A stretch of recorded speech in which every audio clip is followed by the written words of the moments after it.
Welcome to the Plant-Based Coaches Podcast, where you'll learn about the latest in health and nutrition with your hosts, Plant-Based Richard Hubbard, and physical therapist and wellness coach, Dr. Suzanne Fox.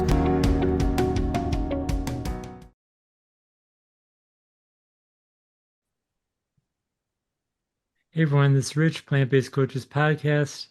Dr. Suzanne Fox is here with me today. Hey everybody, how are you doing? And we're so honored to have Dr. Milton Mills. I've been following his work for years. I first learned of him in the What the Health movie. That movie was transformational. It changed my life, truly. And I appreciate the work he's done over the years for the plant-based community. Today we thought we would dive into the top 10 myths that we constantly all hear. And number one is one question that I'm sure everybody hears, who's vegan, constantly every day. And I know this question drives Dr. Mills crazy, but we wanted to talk about protein, and does everybody need protein, extra protein if they're vegan? Okay. Well, tell me when you want me to jump in, Rich. Oh, no, that's just the first question Okay. about protein, because I know we all hear about it constantly over and over again, and I'd love to hear your thoughts on it. Yeah. So, gosh, I have a gazillion thoughts on protein,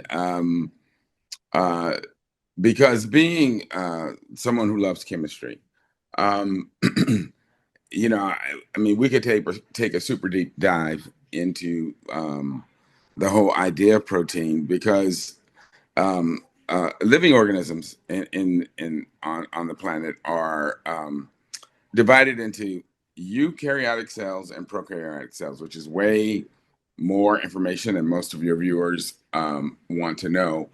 But what they need to know is that prokaryotic cells are bacteria and those lower organisms.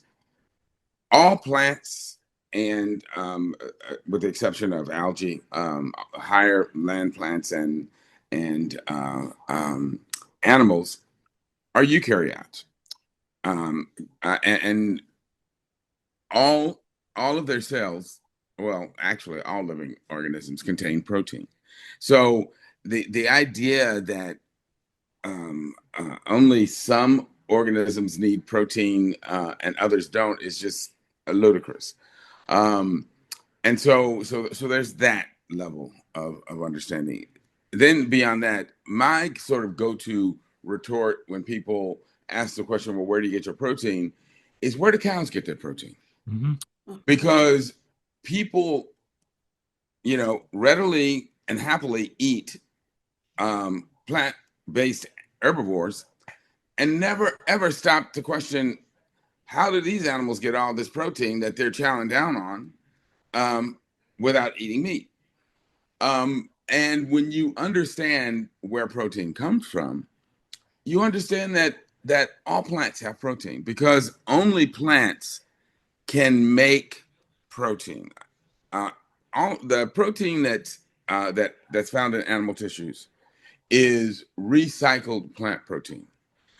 Because what makes protein is the presence of the element nitrogen.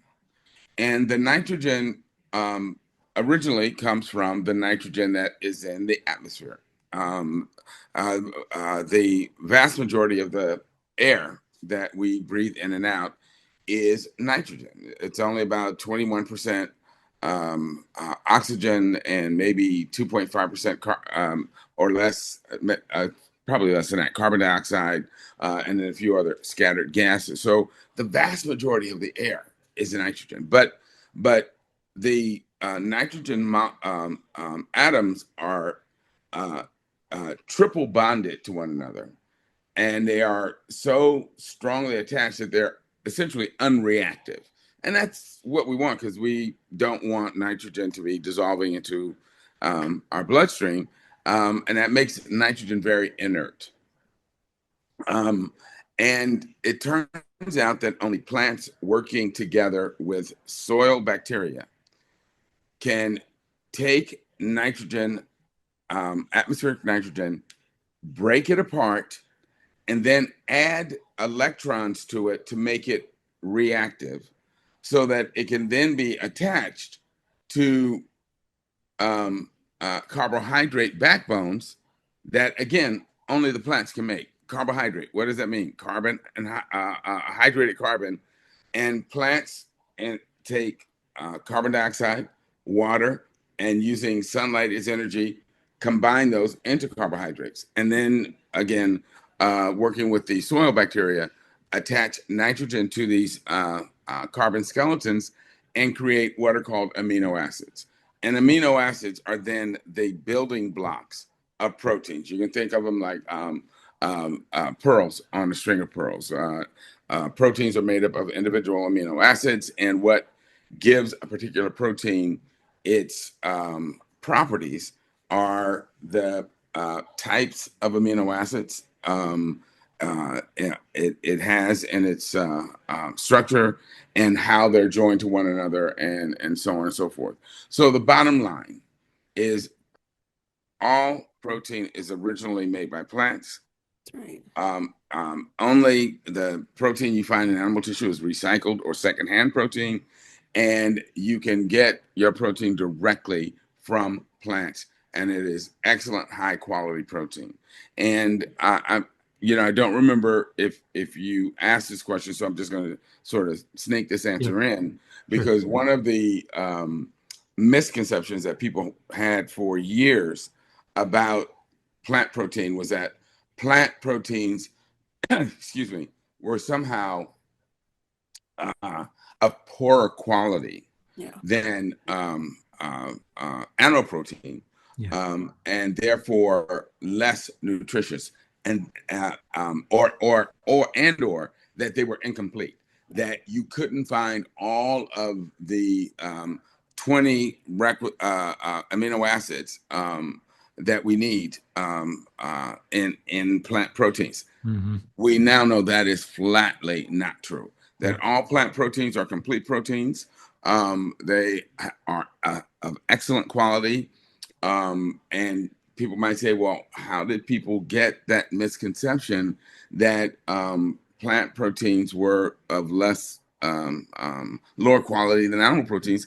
It's because of misguided experiments that were done early in nutrition research, where the researchers fed, I think it was baby rodents, with a preparation of plant protein versus animal protein, and they found that the rodents grew more slowly on the plant protein preparation versus the animal protein preparation, and they concluded, see, the animal protein is of higher quality. But no, that was just completely misconstrued, because it turned out that baby rodents need very high, a very high protein content, because they're growing so rapidly, and it wasn't the fact that it was plant protein. It was simply that the amount of protein that they were feeding these animals was just inadequate altogether. So so the bottom line is, and Suzanne, please jump in anytime you want to add something. Plant proteins are there's plenty of protein in plant tissues because plants make protein. Yep. All plant proteins are complete, and they are actually, when you look at take a global perspective of what constitutes good nutrition, they are actually of higher quality than animal protein, because they affect our physiology in a much more positive way. Yeah. Well, I had a client once, and he ate nothing but corn fufu 3 times a day. He's the healthiest looking person I've had. He's 37 years old, looked like he was 23. It was amazing. Right. It was Yeah. amazing. And if you look at it, it's like 80-10-10 broken down perfectly. He's the only person I ever saw with abs and totally normal blood work. It's crazy. Yeah. Yeah. And Absolutely. corn fufu 3 times a day, 3 times a day, 3 times a day, nothing else. I don't know. It was very that really opened my eyes to exactly how adequate and complete plant protein really is. Yeah. And you know, when you think back to the 1800s, how the Irish for generations survived on primarily potatoes. Yeah. Yes. And they didn't run into trouble until the potato blight hit Ireland and killed their potato crop. Then suddenly people started dying from malnutrition and starvation, and just surviving on potatoes gave them all the protein and energy they needed. So yeah, it's pretty amazing. It's No really amazing. So the second vegan myth that we frequently hear is if you eat a vegan diet, is it automatically healthy? Is the vegan diet automatically healthy? That's a that's almost a trick question. But because if I decided that starting today I was going to eat nothing but soy delicious ice cream, Oreos, and potato chips, that's technically vegan. Yes, vegan. But it is not healthy. Right. So, Right. but that's also true of standard American diets. That eating a typical American style diet does not automatically mean it's healthy, which is why our hospitals are filled with people dying from heart disease, strokes, diabetes, cancer, and on and on and on. So no, just being vegan per se does not automatically mean that you're healthy, which is why most of us who are influencers or lecturers within the vegan movement use the expression whole food plant-based diet, emphasizing that in order to have the healthiest plant-based diet, you want to make sure that you're eating the entire plant, which is what the whole food refers to, and then a variety of plant-based foods so that you get all of the wonderful nutrients and phytochemicals and antioxidants that are present in plant foods. What I've really become impressed by, I would say over the last couple of years, and my conviction about this is growing, Suzanne, is the importance of fiber and the realization that we cannot be healthy unless we are eating lots of whole plant fiber, essentially every day. And when I say lots, I mean much more than most of us are used to eating. The estimates are that the average non-plant-based American gets a puny 15 to 20 grams of fiber a day. And the recommendation is 30 grams, which is woefully inadequate. And when people look at coprolites, which are literally fossilized human poop from paleo ancestors, what that shows is that those people were eating 100 to 120 grams of plant fiber every day. Yeah. Wow. So we got a lot of stepping up to do. Yes. and we for a creature our size, we really have a huge colon. It's very long, and it's there for a reason. It's there so that the bacteria in the colon, our microbiome, can ideally act on this huge amount of plant fiber that we should be eating to create all of these amazing compounds like short-chain fatty acids and other immune modulating compounds, disease-reducing compounds, many of which we have not even characterized because we haven't even looked for them, that would help us obtain optimal health. And we know that it now impacts every, again, organ system in our body, our psychology, our circulatory system, our respiratory system, our immune system. Everything is influenced by our microbiome, and we simply haven't reaped the benefits because we haven't been eating the right foods. I don't know if you're familiar with Dr. Jordan Peterson, who's I've heard that name, but he's frequently hospitalized for very, very severe depression, and he eats nothing except beef and salt. Wow. There you go. Explained. yeah, so that's where I heard him from, because he's the carnivore. Yes. I suppose I shouldn't say idiot. That's not. He seems like he's really intelligent, except in this regard. You know, a lot of people because they're not okay.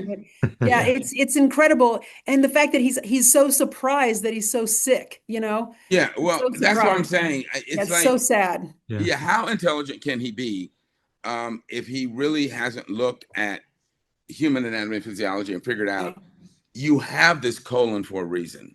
Yes. And if it's not being properly utilized, your health is going to suffer. It is. And tremendous. When you're being hospitalized for depression, something's wrong.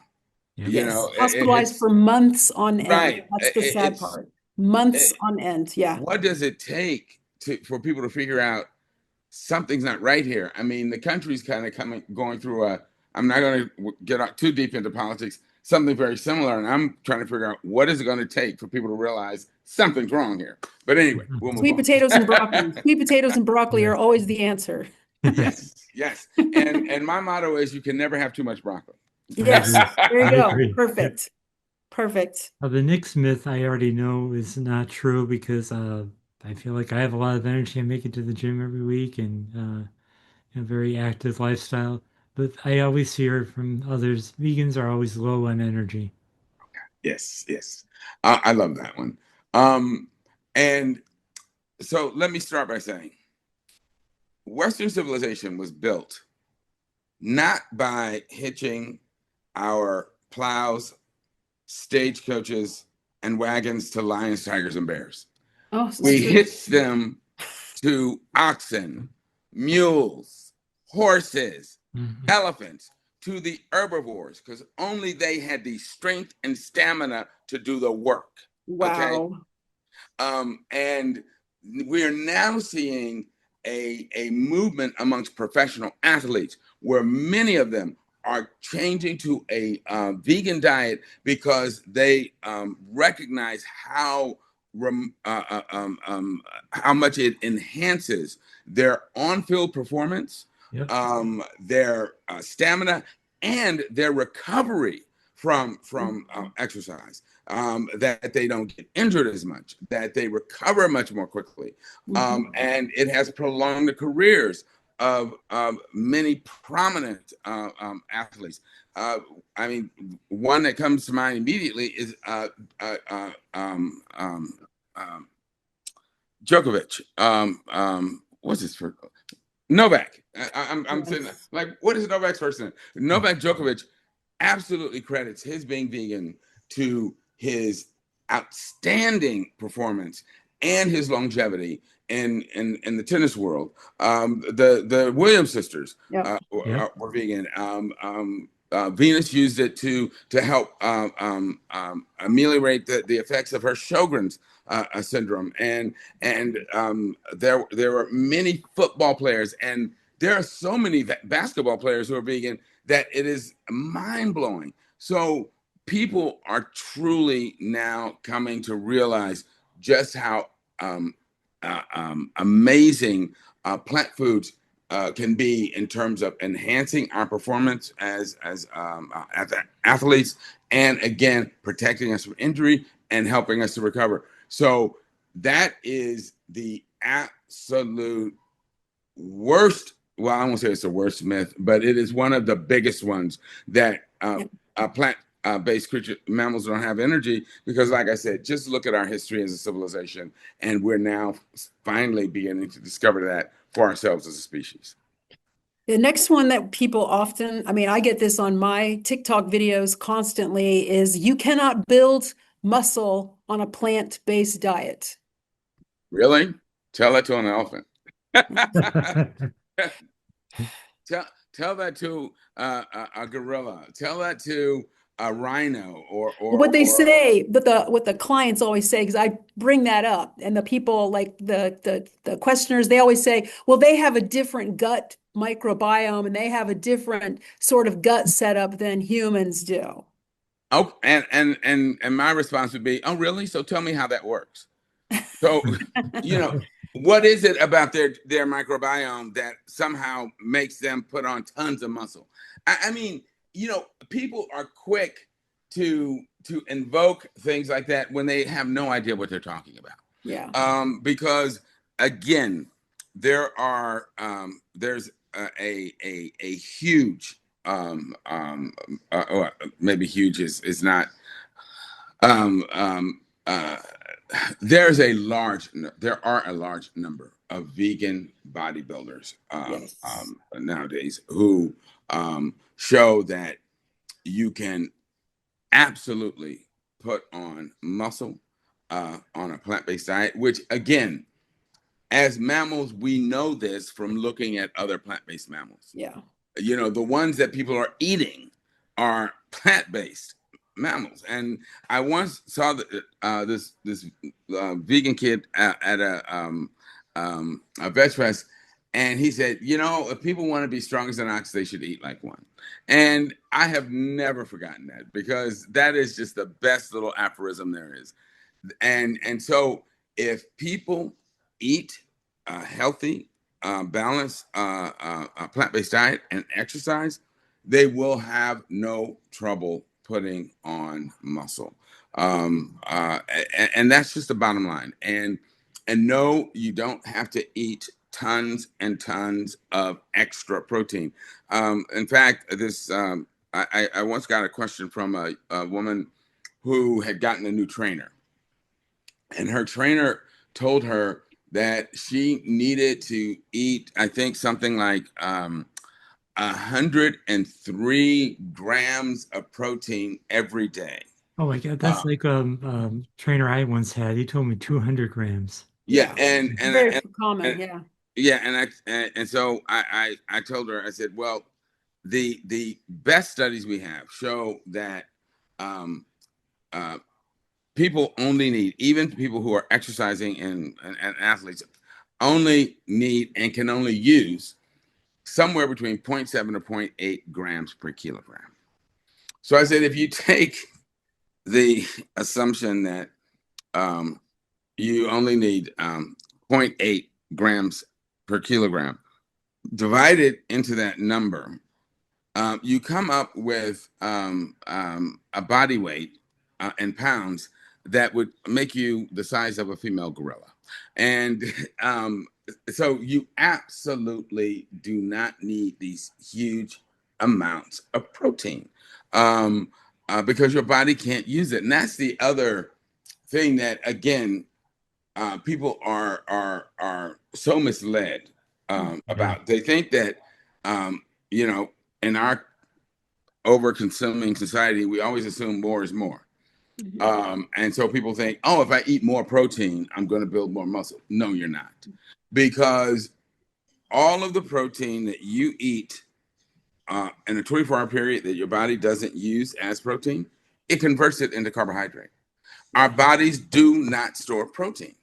Yeah. And so there is no advantage to eating protein in excess of your daily needs. It just gets converted into carbohydrate, and you stress your kidneys and your liver by having to force them to get rid of all that excess nitrogen. And that's, again, let me just put this in here parenthetically, is one of the reasons that high meat diets are associated with accelerated kidney failure, because they stress the kidneys and cause accelerated kidney sclerosis and can lead to renal failure, or in someone who already has renal insufficiency will accelerate that renal decline. So it is absolutely unwise to eat too much protein. And again, there's no point in it because your body can't utilize it. Yeah, I like to tell people you don't need to eat brains to grow brains. Thank You don't you. need eyeballs to grow eyeballs, and you certainly don't need to eat Yes. muscles to make To muscles. make muscles. Yes, absolutely. Yeah, it's kind of The great. next one is vegans are deficient in B12 and other nutrients. So, all right, well, let's start with B12. And yeah, people like to bring that up, oh, well, you can't get B12, on a vegan diet. So that means it's not the right diet, right? And our body needs about 1 microgram of B12 a day. 1 microgram. And meanwhile, nobody ever talks about, phytochemical deficiency or fiber deficiency or, all of the other things that come with a plant-based diet that meat eaters don't get. No, let's talk about B12. Well, first of all, you have to understand that B12 is not made by plants, nor is it made by animals. B12 is only made by bacteria. Yeah. Okay. And that means that you either have to have a source of B12 in your diet that comes directly from bacteria, or if you're eating an animal that has already absorbed B12, you can extract it from their tissues. Yeah. Now, another little interesting fact about B12 is that B12 is a water-soluble vitamin. And our bodies typically do not store water-soluble vitamins because we utilize whatever we utilize based on what we take in and flush the rest out. That's not true of B12. Our bodies will store anywhere from a 5 to 15-year supply of B12 in our livers. Wow. Now, think about this. This is a vitamin we need in minuscule amounts. It's water soluble, yet our bodies want to hold on to this like it's not even gold, maybe platinum or some ultra precious compound. Why is that? It's because, again, in natural environments, when we're eating our natural vitamin, I'm sorry, excuse me, our natural diet, we would encounter B12 in small amounts. When we ate plants pulled out of the soil bacteria have B12 in them. When we drank from natural water sources that had bacteria or it sounds somewhat less than appetizing, but say animal. Fecal matter. Thank you. My animal microbiome contents that There you go. that contain B12, we would constantly be exposed to small amounts of B12 coming into our system. And our bodies learn to grab onto that B12 and store it because that would last us for years and we would be fine. But in these modern concrete and plastic environments that we built for ourselves, we have eliminated all of the natural sources of B12 in the environment. We sterilize our water. We excessively wash and sterilize the food that plant foods we come in contact with. So we don't have the opportunity to get B12 from natural sources. That is why, as vegans, we need to take a B12 supplement because we simply don't have the option of getting it from our environment the way we used to. But it has nothing to do with the inadequacy of a vegan diet. This is an artifact of how we live in modern societies. Yes. All right. Now, what about other nutrients? There are no other nutrients that vegans are at risk of being deficient for if they're eating a healthy, balanced, varied plant-based diet. Now, one important compound that people should be aware of and probably supplementing is D3. Yeah. Erroneously called vitamin D. Let me be clear. The reason it's called vitamin D is back in the early part of the 20th century when nutritionists figured out that children in these inner city slums and tenements were developing rickets or weak bones because of their lack of sun exposure and their inability to make D3 on their own. The dairy industry got the bright idea that if we added it to our products and called it vitamin D, that would encourage people to, or sucker people into buying our products. And I'll give it to them. Brilliant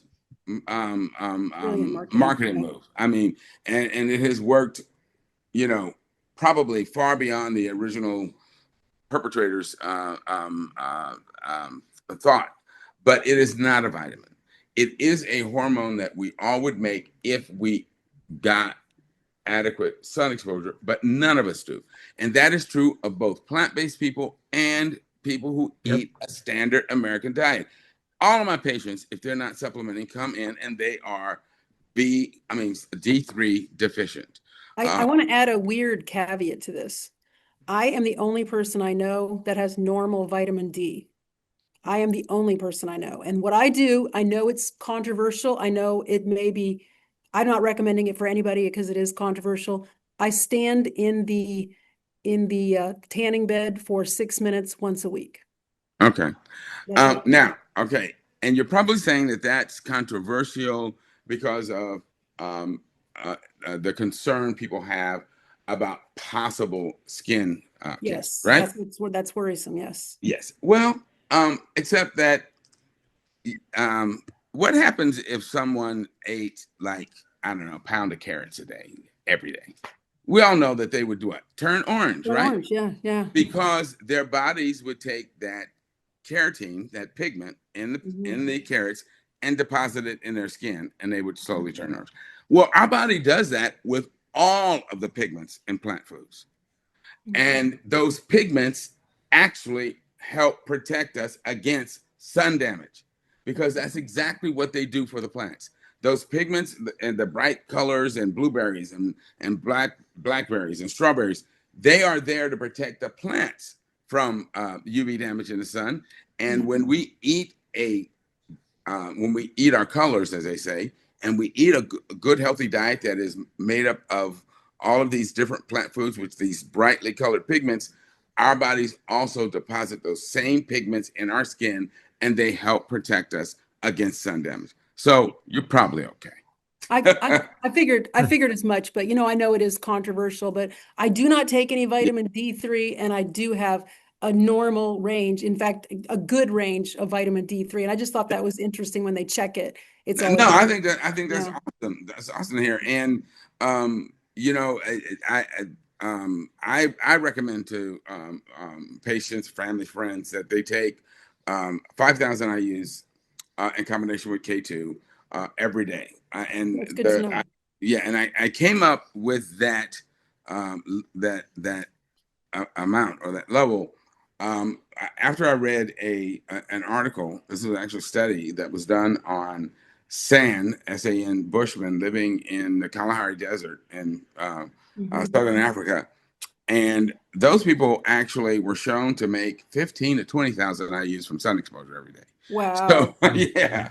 So I realized that 5,000 will get people up to a good blood level, but it will not create any kind of toxicity.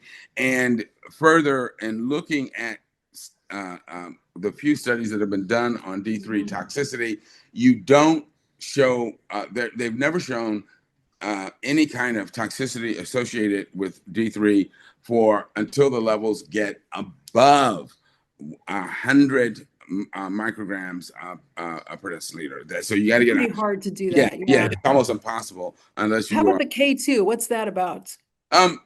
K2 helps modulate the calcium metabolism. And I have to, I'm going to have to admit, I read it about how the two work together, and it kind of didn't stick in my brain.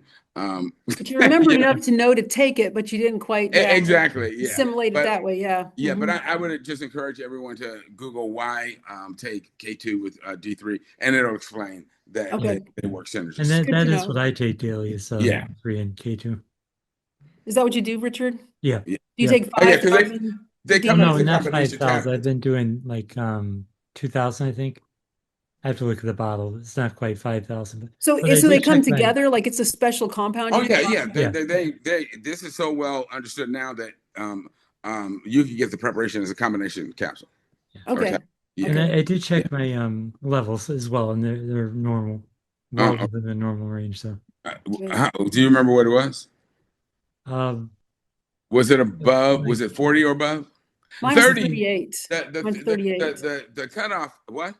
Mine's 38. I think mine was I was around. gonna say the cutoff is 30. I like to see people closer to 40. Yeah, I think mine was around 40, around there. Yeah, okay. Yeah, I'll add the 5,000 plus the K2 and see what happens. It'll be interesting to see. Yeah. Another myth people have, getting back to the topic, is our vegan diet. The vegan diet is expensive. Nobody can do this thing. It's way too expensive. I know. I'm laughing too, but we have to say it. Right. It's only expensive if you're eating a lot of processed vegan foods. Yes. And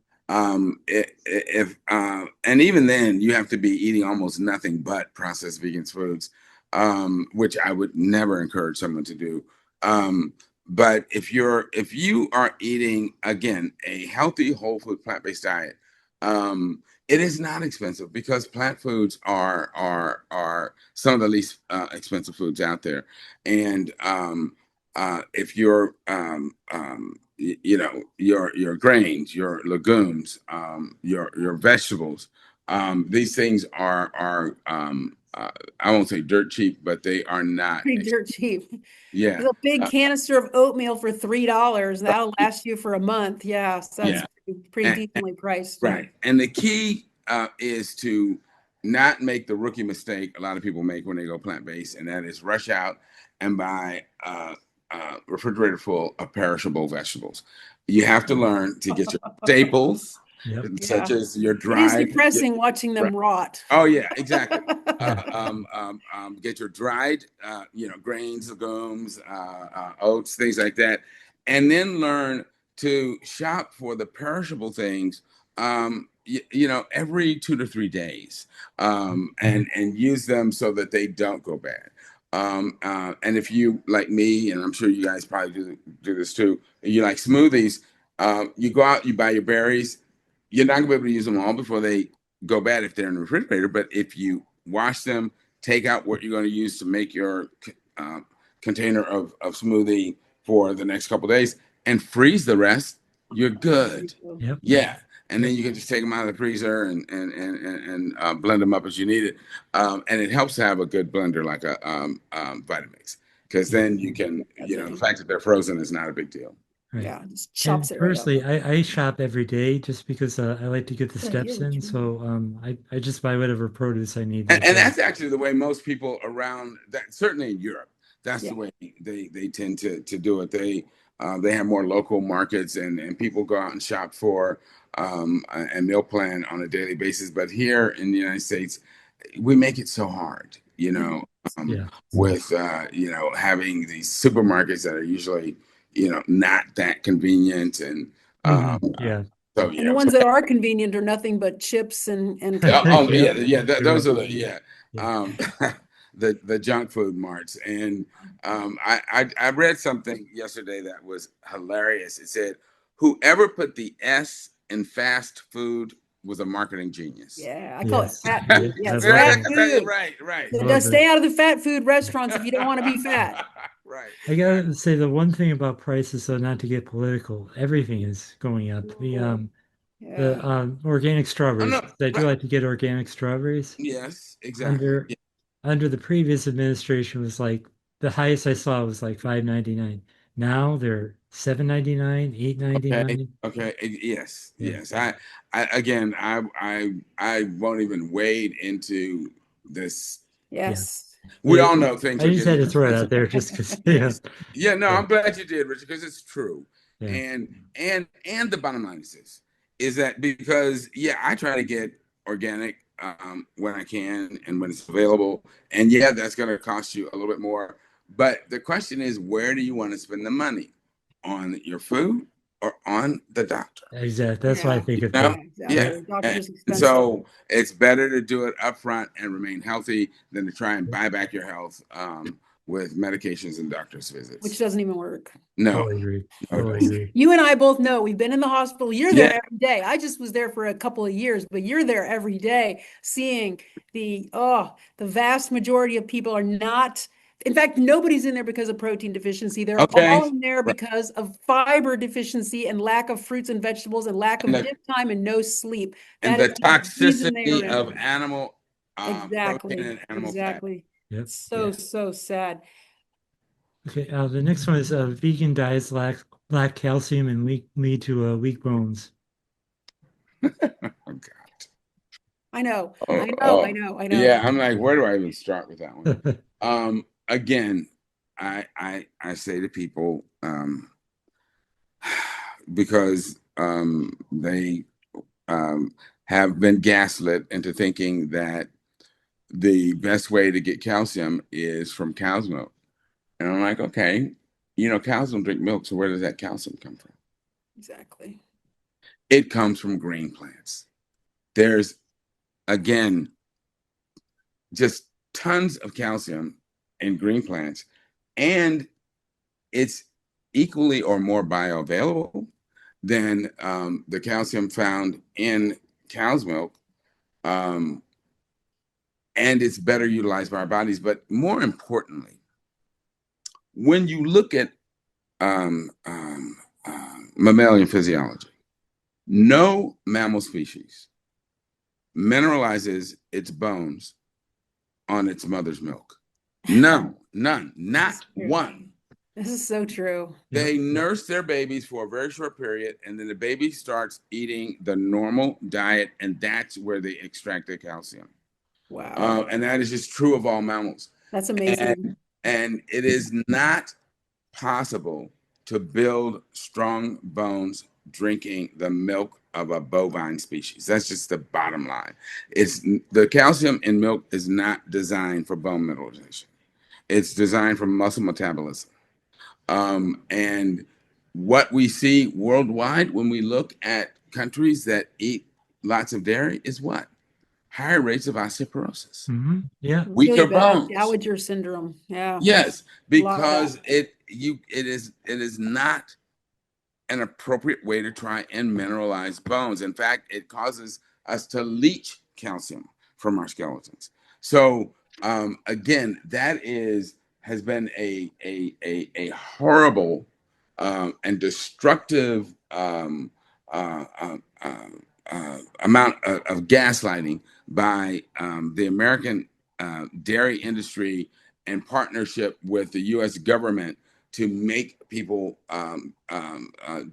believe that dairy products are a good way to get calcium when in fact they are not. They are a terrible way to try and get calcium. It is much better to get it directly from plant sources. Our bodies will utilize it better, and it doesn't have the negative physiologic effects that come from drinking cow's milk. Yeah. Yes. So another myth that our people have talked about frequently is vegan diets are boring and restrictive. I know. Oh goodness! Wow. I'm just trying to think of what's the best way to respond to that. What I can say is that there are literally hundreds of thousands of different kinds of plants and plant foods. Mm-hmm. And when you convert to a plant-based diet, the bottom line is that you got to become adventurous and learn how to cook. So, you know, my sort of glib response to people who say that tofu um, um, is boring or doesn't taste good is that means you don't know how to cook. That's right. Because if Sadly you, true. right, if you do, you know that tofu is like a stem cell. It can turn into almost anything you want it to if you know how to prepare it properly. That's true. Yeah. Yeah, and so um, um, plant uh, plant-based diets are anything but boring because you can do so many different things with plant foods, and there's so many different ways to prepare them, and just I mean honestly, I would just encourage people to go online and look through vegan cookbooks, plant-based cookbooks, Yeah. I agree. to Great. to look at the menus of vegan restaurants, so that they will see that no, plant-based diet is anything but boring. It Exactly. is just, in fact, every time I go to a vegan conference or veg fest, Oh, I end up eating way too much food. it's so good. Yeah. So good. The So many food's different so options. good. Yes, absolutely. Yeah. It is not boring. And what's boring is the fact that people eat the same three forms of dead animal almost Yep. every day, you Exactly. know? Exactly. Yeah, and it's like that's what's boring. Yep. Not the plant-based And side. you know what I did when I first went plant-based? I made a point of trying a new plant-based food I never tried before, a new vegetable Hmm. or a new fruit, and I found I loved them every time I Oh tried yes, them. absolutely, Yeah. absolutely, and you know, it is a known fact that humans prefer a variety of different tastes and flavors at a given meal, and I consider that our inherited nutrition insurance to make sure that we're eating from a wide variety of different plants, so that we're getting all of the various compounds that are in the plants. And then what do we do when people convert to the SAD diet? Is they uh, develop an artificial form of variety by taking all of these plants and turning them into seasonings to give essentially artificial variety to a very bland, dead diet. Yeah. Yep. Right. Yep. Absolutely right. So And true. those seasonings are made from plants. Every single one of them. Yep. Every single one of them. Exactly. That is. I mean, that's the thing that's so funny. It's sad that people talk about how much they love meat and they're covering it with all these plant products to make it taste like plants. It's like, hello. Is You anybody don't home? like the animals. You don't Is like it. You anybody just like the home? fat. You just like the fat. Right. You kind of Yeah. want to knock on their skull and say, "Are you thinking? Do Yeah. you realize what you're doing?" Yeah. Mhm. It's terrible. And this Nick myth really drives me crazy. I just can't stand it when people say this to me. Humans are meant to eat meat. Okay. We know you did an entire 1 hour Right. Yeah. Yeah. lecture Oh, on and this topic. actually, that lecture is really 2 hours, and I've kind of bridged it down to 1 hour. That's a lecture I can do an entire conference on that. Human beings are, without question, natural herbivores, and um, we are absolutely not meant to eat animal foods, which is why when we eat an animal food diet, it causes physiologic derangements that ultimately present as disease, for Yes. which we have to take medications to try and ameliorate. You know, it's like, again, I try to get people to step back and take a big picture look. Zebras don't have to take medication to eat their diet. Um, you know, antelope don't, beaver don't, even bears or lions. Oh my goodness. It's so Yeah, true. it's like carnivores. No matter how much fat and cholesterol you feed them, will never Yep. develop coronary lesions. They never get elevated cholesterol levels. They never develop fatty liver disease. Yeah. All of the problems that we get from eating a diet our body is not designed to eat.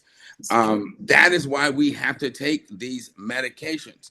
And again, experience has shown that when people stop eating these diets and convert to a plant-based diet, their physiology then comes back in line with where it's supposed to be.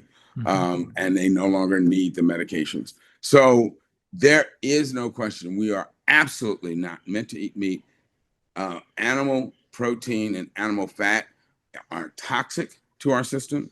And it's what you see is a predictable progression of problems that when people are raised on an animal food-based diet, by their late 20s, they're starting to develop issues with high blood pressure, elevated cholesterol. By their 30s, they have identifiable disease from these things.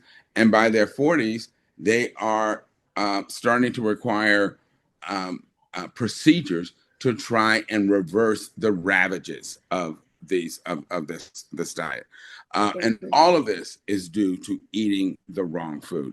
And conversely, when you look at plant-based populations, you do not see that progression of problems. People are not getting sick by their 20s and 30s. They are not requiring stents and cholecystectomies, getting their gallbladders out.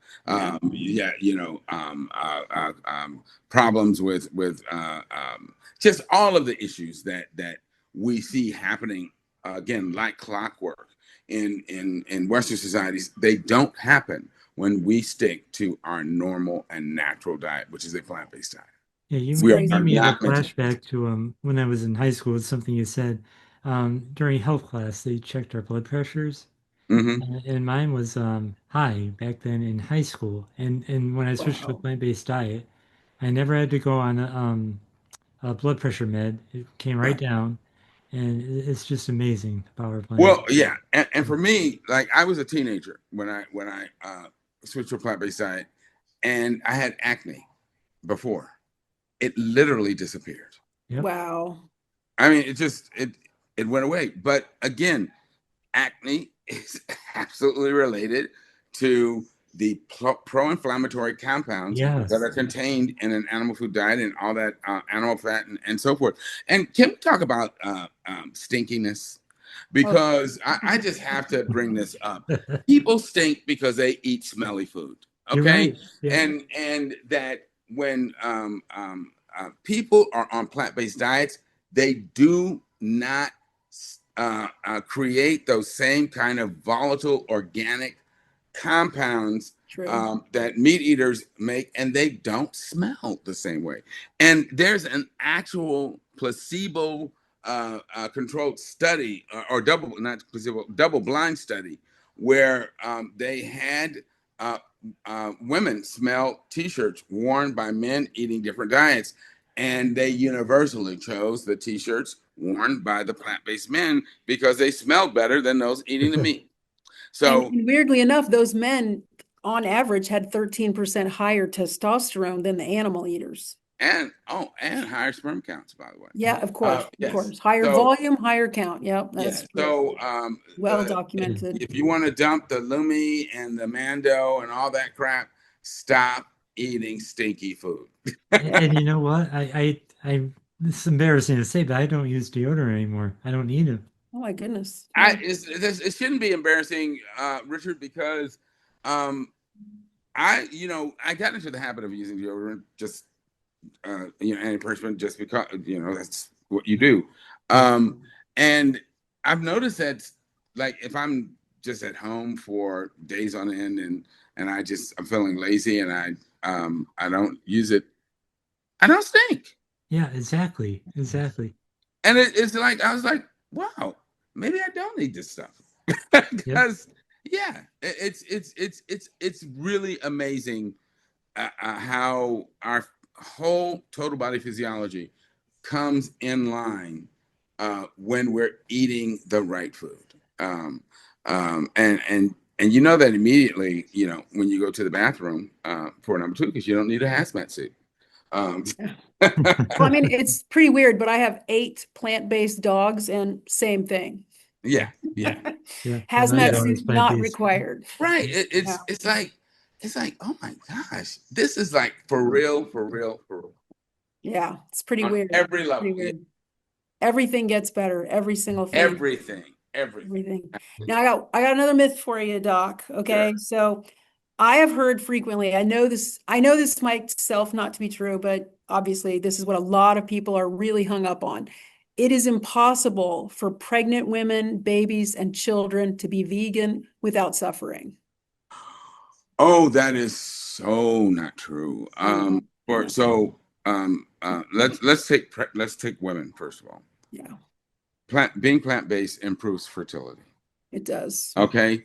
Absolutely. Women who were having problems conceiving and getting pregnant went plant-based, and those they were able to conceive. So I mean, I don't have neither the time nor the expertise to go into the literature, but it's there for anyone who wants to go explore it. That it has been shown again that becoming plant-based improves fertility. It does. But beyond that, it also improves a woman's pregnancy experience. She has less morning sickness. The babies grow normally and more healthfully. And this is something that is super important that I make it a point to tell all my audiences, because the TV is full of commercials for urinary incontinence in women. Oh, it's so sad. And pelvic floor problems, and we now consider it to be normal. A woman gets old, she's going to be incontinent, and this is from not necessarily true. It turns out that drinking cow's milk while you're pregnant causes women to have larger infants. And this work is done by Dr. Jacqueline, I think it's Bussey, or from University of California, San Francisco, where she showed that women who drank cow's milk during their pregnancy had larger babies and were more prone to pelvic floor trauma that ultimately led to urinary incontinence, painful intercourse, and even in some case anal vaginal fistulas. So the impact of consuming animal foods actually causes birth canal trauma in women and can lead to a lifetime of problems that need not have happened had they consumed a plant-based diet as they should have. Now, the one thing is that babies are meant to be raised on their mother's milk. Yes, we should not try to turn babies vegan because babies have very small digestive tracts that are meant to handle a concentrated food source like mother's milk. And parents should not try and transition their babies to a plant-based diet until they're, I want to say, more than a year old, maybe even closer to 2, because only then are their digestive systems big enough to handle the fiber and the bulk adequately. But again, studies on the growth rates of vegan children show that when you compare vegan children, which they're age-matched cohorts, they tend to be on the lower end of the scale. And many people said, aha, yeah, see, being plant-based is not good for kids. Again, follow it out, because what ultimately happens is the vegan children grow more slowly, but they have fewer health problems. And ultimately, they go through menarche and puberty later, which is actually better for them. Yes. And they get taller. That's exactly what I was about to say. Yeah. That actually, once they hit that growth spurt, they end up being taller, and more intelligent. Yeah, no doubt about No, that. no. Literally, Yeah. the IQ tests show that they are more intelligent, Wow. and they have fewer long-term chronic health problems. So ultimately, it is better for our children to grow more slowly. And I want to come back to that later, mimicry and puberty. Why is that better? Well, the whole phenomenon of the Jewish bar mitzvah, bat mitzvah, Yep. is in recognition of the fact that around the age of 12 to 13, that's when the human brain starts to change in terms of its ability to think more maturely, and to be take a more expansive view of the world, and that's absolutely true. I mean, if you think back, I think you will realize that, yeah, I was about that age I started to think differently and take Yeah. a more considered view of my life. Well,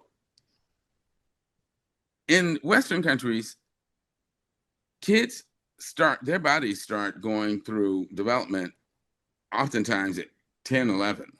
8. I've seen even 8. Yeah. Depending on what they're being fed. Yes. Yeah. Well before their mind begins to develop into a more mature thinking pattern. So we get the literal cart before the horse in Western societies. Yeah. We have children developing adult bodies before they have a mind that can control it. And the beauty of having that later puberty and menarche is that by the time it does happen, these kids have developed that more mature way and pattern of thinking and are better able to handle the physiologic changes and those new bodies that they will be developing. And so again, being plant-based helps us just mentally, if we're feeding our kids the right foods. I agree 100%. Yeah. And That's all Suzanne, I've seen with my clients who've had been vegan pregnancies and vegan babies. They're way ahead of their peers. Oh, in absolutely. Yes. Every single measure. Yeah, across the board. Yeah, that's what I've seen with my clients. Yeah. And Suzanne, I think you had a bonus. I did. I have one bonus myth. Okay, so lately, everybody's consuming gigantic amounts of protein. It's way off the chart. There's protein powders added to everything. Everybody's going hog wild over the protein. But now there's this new thing that older adults need more protein than younger adults. Yeah. Yeah. Those studies are flawed. They were, number one, done in nursing home patients, in patients who were not exercising, and patients who were not active, and they were in a catabolic state. There are studies that were some newer studies, and admittedly there are only a few that were better designed and implemented, where they actually showed that feeding older adults plant-based protein helped them utilize and retain that protein much better, and that having them be active help their bodies utilize the protein that they were consuming better, and that they did not need these huge amounts, because there's no mass action equation in the way that our bodies utilize protein. And what I mean by that, in chemistry, mass action means that if you put in certain reactions, if you put in more substrate, you force the process to produce more end product. That doesn't happen with protein. As I said before, you eat more protein, you just pee out more nitrogen. Yeah, so which is hard on your kidneys, and then leads to all these DaVita dialysis centers popping up everywhere. Thank you. Yeah. Exactly. So this idea that you just feed these old people more, probably you're just gonna kill them, because you're gonna put them in a renal failure. So it doesn't work. Plant-based protein across the board. is always the answer. Always. Okay, always. Sweet potatoes and broccoli, sweet potatoes and broccoli, sweet potatoes and broccoli, and sweet potatoes. And oh, don't forget my beans. I gotta have. Oh Yeah, yes. I love Hey, beans. hey, did you see? Did you guys see on a positive note that there's this big trend on TikTok of people trying to eat either 1 to 2 cups of beans a day and watching their weight normalize and watching all their health parameters Oh, that is deeply lovely. improve. It's That is amazing. lovely. It's amazing. They're like on this 2 cups of beans a day. It's wonderful to watch. that It's is the really coolest amazing. thing. Yeah, it's really amazing. You know, it's what's funny is watching these kids discover health by accident. Yeah, Yeah, there you go. exactly. Exactly. That is Yeah, great. they just fall right Wonderful into it. trend. Yeah, it's very cool. Yeah, and I will not go on TikTok and say, yeah, keep doing it, because then they'll say, oh, wait a minute, this old guy is like telling us to do this. We better stop. So just let them keep doing it. And Yeah, pick it's the pretty results. fun to watch. It's pretty fun to Definitely, watch. definitely. Well, Dr. Mills, this has been a lot of fun. I know Absolutely. I learned a lot.